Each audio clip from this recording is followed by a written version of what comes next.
Hey guys, welcome back to the channel. If you're new here, my name is Ali and I'm now a junior doctor working in the UK, and today was actually my very first day on the job and I'm pretty exhausted, but quite excitingly this channel recently hit 50,000 subscribers, so thank you so much if you're a subscriber. Loads of you sent in questions via Instagram DM and there were about 120 questions in total that people sent in. So I've categorized these questions into various categories and I'm going to be going over each one of the categories in a different video. This part is going to be about life advice.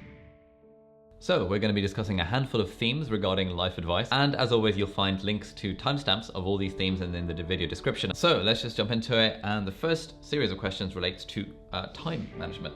So how do you manage your time and energy? How do you find the time to do so many things? How do you balance everything like friendship, studies, social life, life in general? Thank you very much for the questions. I get asked this a lot about time management and I have a few thoughts on this. So firstly, I think it's really important to recognize that you are fully in control of your own time, for the most part.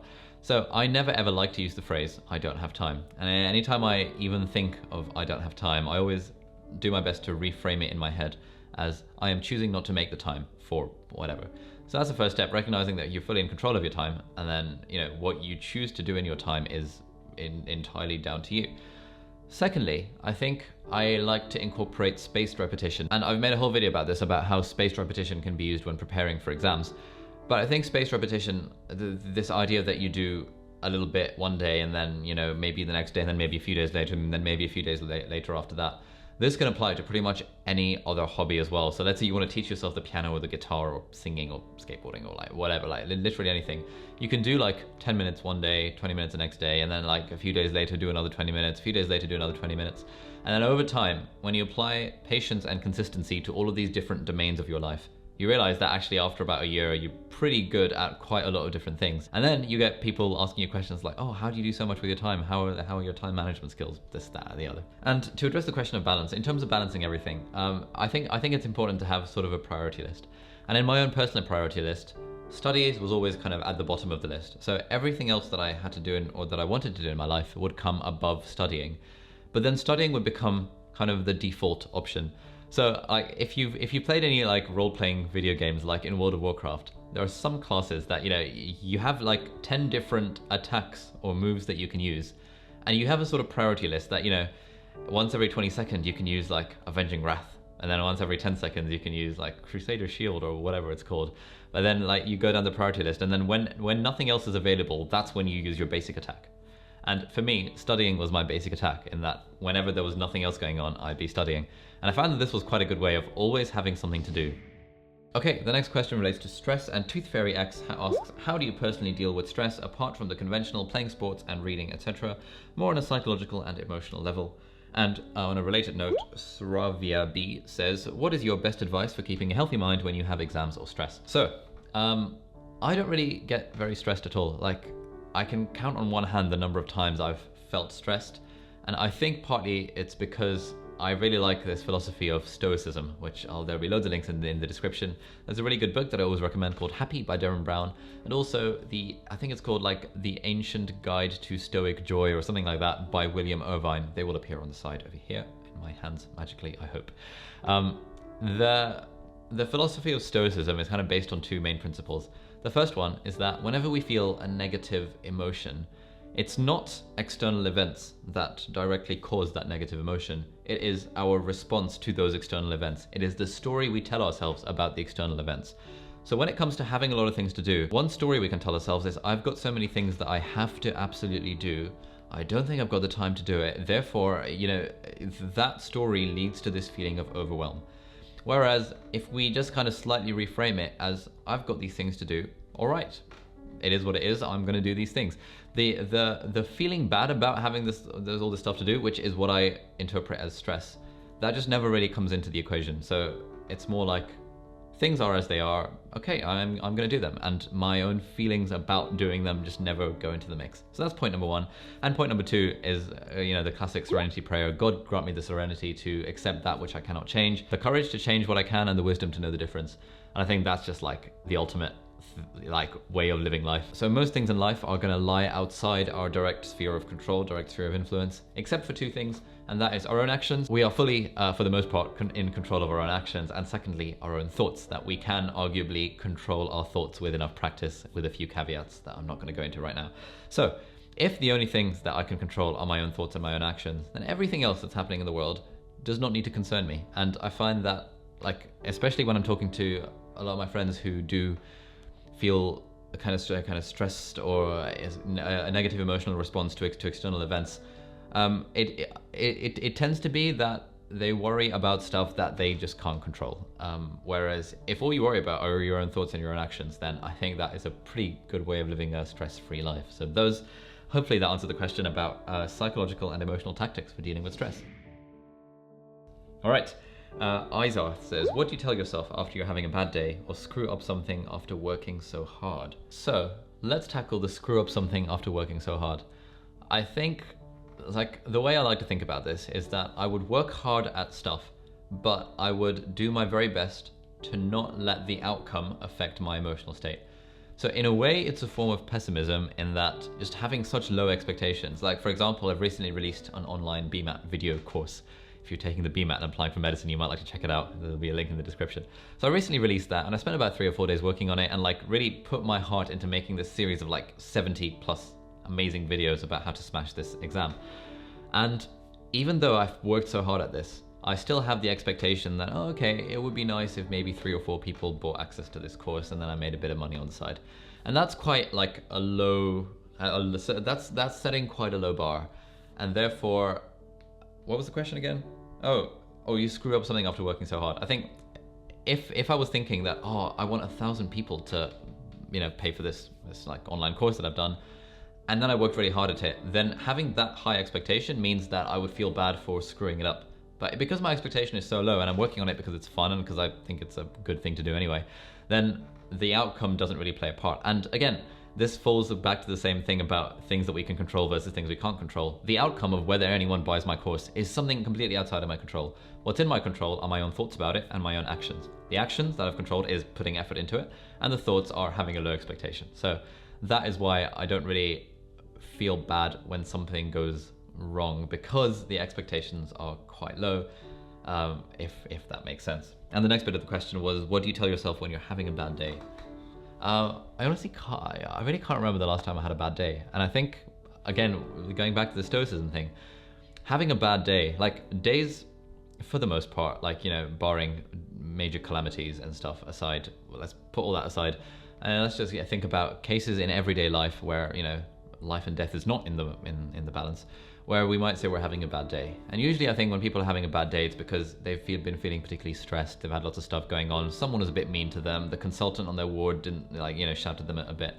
Again, all of these are external events, and like Stoicism tells us, it's not the external events that are making us have a bad day. It is the story we're telling ourselves about the external events. So, consultant shouts at us over the phone because we've made a bad request. One person might interpret that as, oh, okay, cool, I'm learning from this, kind of the growth mindset. And the other person might interpret that as, oh my God, a consultant shouted at me, I feel like such a failure, I'm going to be a terrible doctor, and would therefore have a bad day because of this. So obviously this doesn't apply to everything, and this does take practice, and I'm deliberately not talking about very deep things where it's okay to have a bad day, and you don't really need to tell yourself, like, if something majorly bad happens in your life, then it's okay to have a bad day, that's fine. But, if you want to have fewer bad days, then I think for me what's worked is just having this idea of, it's not the event that is making me feel bad, it is my story about the event. And therefore, in order to not feel bad about it, all I have to do is change my story, and, winner winner chicken dinner, Bob's your uncle, as they say. Okay, Dania asks, after a not so successful first year, how can I learn from my mistakes and do better next year? The main thing I struggle with is being consistent with revision throughout the year, especially if it's a complex subject or something completely new to me. Okay, so this is about learning from mistakes and doing better next year. And also, I think it's important to define for ourselves this idea of success. Getting a first class degree, getting top of the year is not the be all and end all, as much as it might seem initially. Like, if you think back to yourself in 5 years ago, 6 years ago, 7 years ago, when you were starting secondary school or whatever, and you can imagine, a lot of us, I was quite stressed about my exam results in year 7. But now I look back on that and think, why on earth was I stressed about my exam results in year 7? And it just doesn't make any sense at all. And equally, I think this thing, if you project yourself 10 years from now and ask, will this matter in 10 years time? I think that alone is the way to not feel bad about a lot of things. But your question was about how can I learn from my mistakes and do better next year? And you're struggling with being consistent with revision throughout the year, especially if it's a complex subject or something completely new to you. So I think, you should watch all my revision videos about that. Spaced repetition, active recall are just by far the most efficient techniques for revision. Doing this thing of scoping your subject, as Paul would say, where you're taking your big complicated subject and you're breaking it down into a series of manageable topics. So A-level chemistry on its own seems like a really big deal, but when you split it up, you realize it's only 15 topics. And if you can do one topic a day, you're doing the whole syllabus every 2 weeks. And when you break it down like that and realize that, oh, okay, this is actually a manageable series of topics, then I think, at least for me, that works as a way of getting myself to do a little bit each day. Also, I think when we sit down to do work or to revise or to study or anything like that, and our goal is to do some chemistry, then I don't think that's a very good goal, because it can just get so overwhelming and you just don't know where to start. Whereas if the goal is, I am going to go over my active recall questions for chapter 5 in chemistry, and that is our goal for the day, then that's a very easy goal, and that's it's a goal that we know how to achieve it, we know where to start. We're making life easy for ourselves because it's a simple, manageable goal rather than this big overarching goal of revising chemistry. So that's what I would say. Scope your subject, split it down into manageable chunks, and then make your goals very, very directed and easy to achieve. Yeah, hopefully that's useful.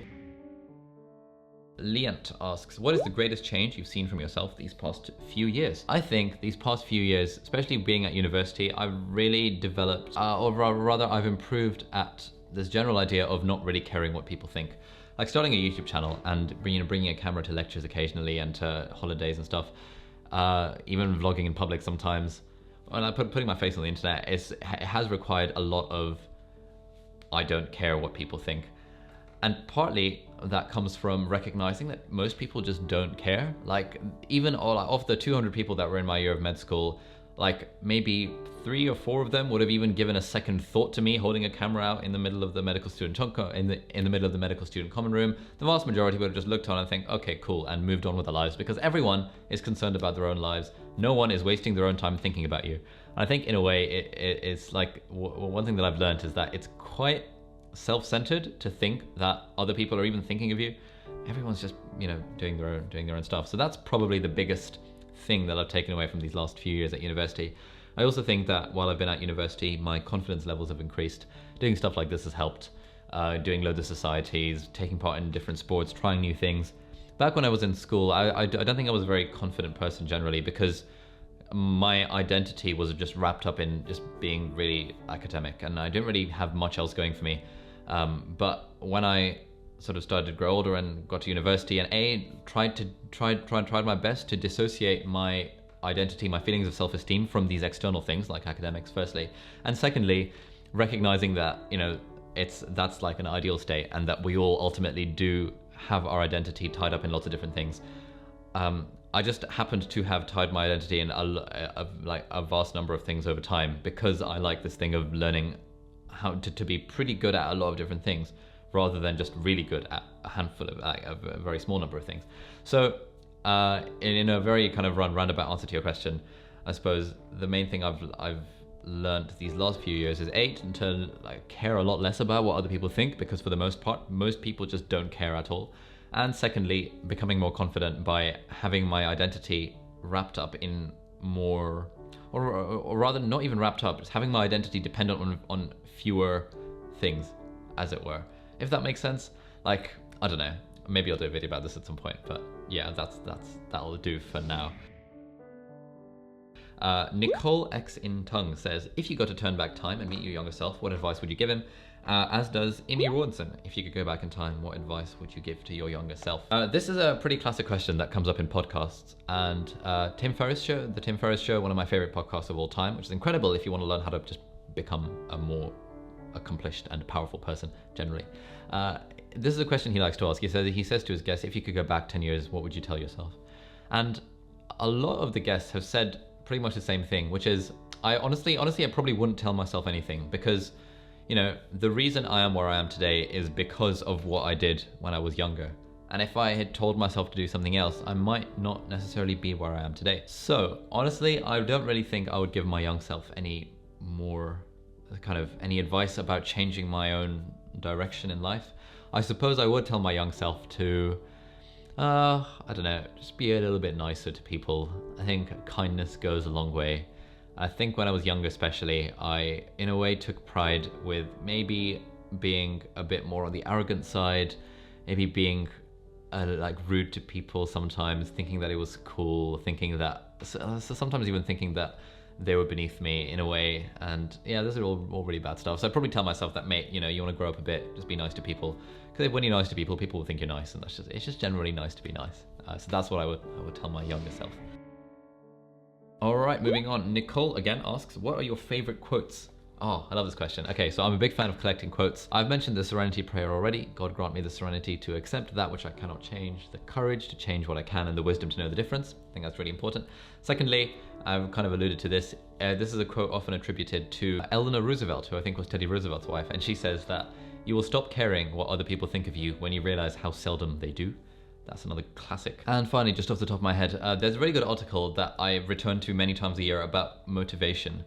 And the title of this is something that I return to a number of times, and that is Screw Motivation, What You Need Is Discipline.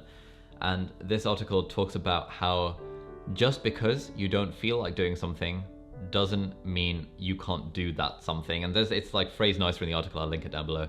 But that is a quote that I often think of whenever I'm thinking, oh, like for example, today I've come back from a long day, like the shift lasted 2 hours more than it was supposed to because of various external factors. I got home and I was like, oh, I really can't be bothered to make this YouTube video.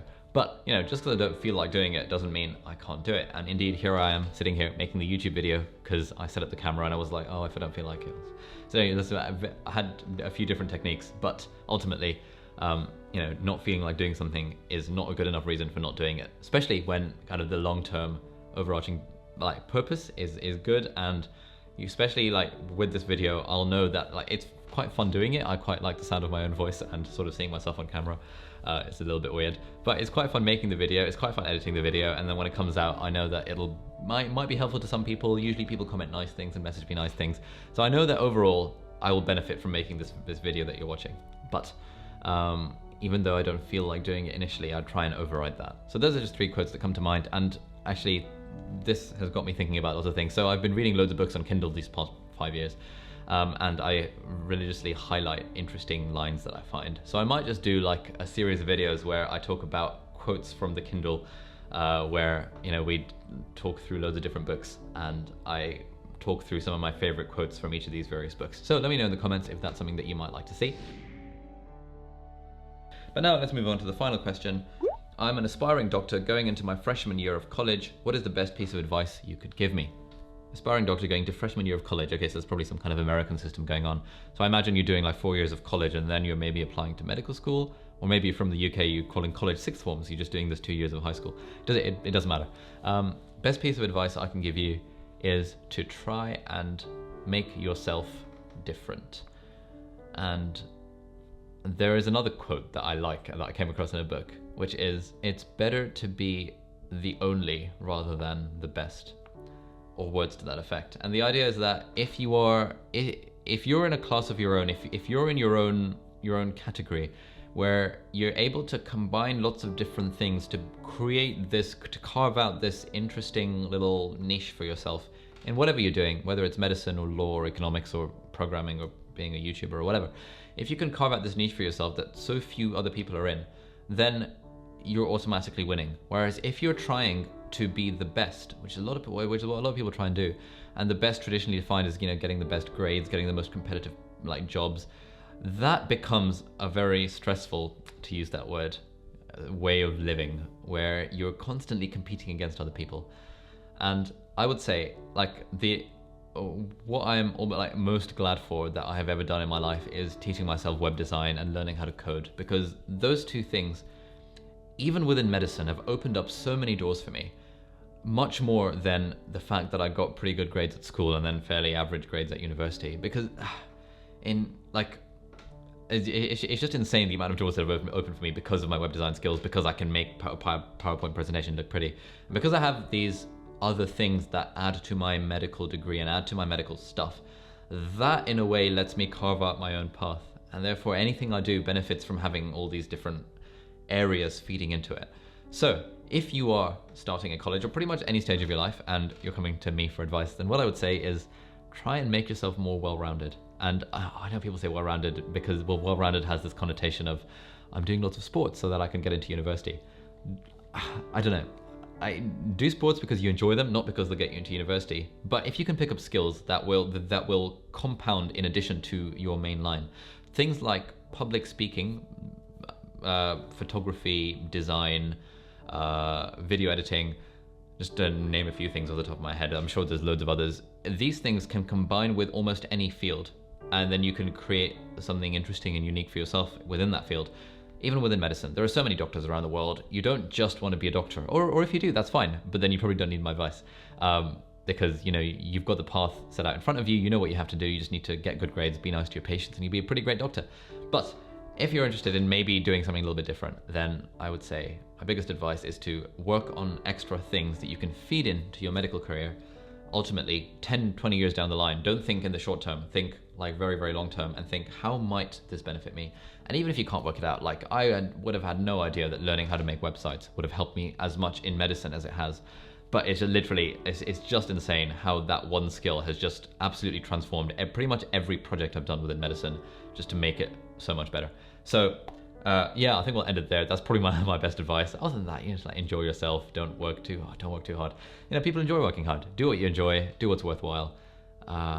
Read a lot. It's fun to read. That would be my advice. Yeah, hopefully that's useful. So this has been a series of life advice questions. This has been fairly rambly. Apologies if this was rambly. Let me know what you think of the format. I've just pretty much just sat in front of the camera, set up a light over there, microphone up there, camera over there, and I'm just kind of talking to it. And I've just been talking to myself for what is it now? Wow, 27 minutes. That's a really long time. Gonna cut this video down to less than 27 minutes, ideally. But let me know what you think of this format. Hopefully I've answered some questions that have been useful for you guys. The next bit of the Q&A is going to be about personal questions. So loads of you asked various personal things about like my girlfriend and about like my goals in life and about just like other things. So that'll probably be the next Q&A. But yeah, thank you very much for watching. If you liked the video, please give it a thumbs up. If you haven't subscribed to the channel yet, please consider doing so. Have a lovely day, and I'll see you in the next video. Goodbye.